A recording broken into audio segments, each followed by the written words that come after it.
bạn ơi, nhảy cùng nào. Little frog come jump with me.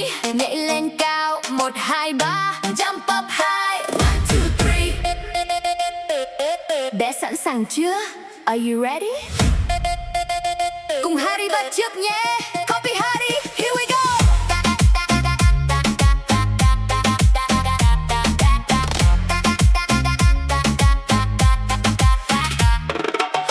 Con ngồi trên lá sen, little frog sits on a lily pad. Harry vẫy tay chào bạn nhé. Harry waves and says hello. Cô đôi chân nhìn lên cao, bend your legs and look up high. Bật lên nhé, thật nhẹ nhàng. Now jump up, soft and light. Nhún xuống thấp, chờ một nhịp. Bend down low and wake one beat. Nghe trống vang, mình nhảy thôi. Hear the drum, now jump with me. Hey. Nhảy, nhảy, nhảy cùng tôi. Jump, jump, jump with me. Vỗ tay nào, 1, 2, 3.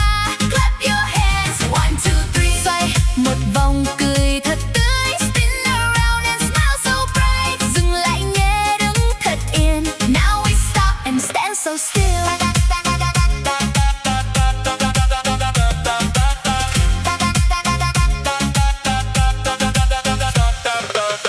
Con nhảy qua vũng nước. Little frog jumps past the puddle. Bỏ một tiếng, nước tung lên. Splash, the water rises high. Vì con vỗ cánh theo nhịp. Little duck flaps to the beat. Thỏ con nhún chân thật vui. Little bunny bounces with joy. Harry hỏi ai nhảy được. Harry asks who can jump. Bé giơ tay và nói con. Raise your hand and say I can. Nhảy, nhảy, nhảy cùng tôi. Jump, jump, jump with me. Vỗ tay nào, 1, 2, 3.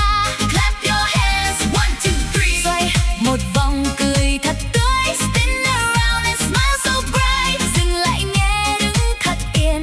Now we stop and stand so still. Con làm gì đây? What does little frog do? Bé nói nhảy thật cao. You say jump up high. Đôi tay làm gì đây? What should our hands do? Bé nói vỗ 1, 2, 3. You say clap, 1, 2, 3. Sẵn sàng xoay chưa nào? Are you ready to spin? Xoay một vòng rồi đứng yên. Spin around, then stand still.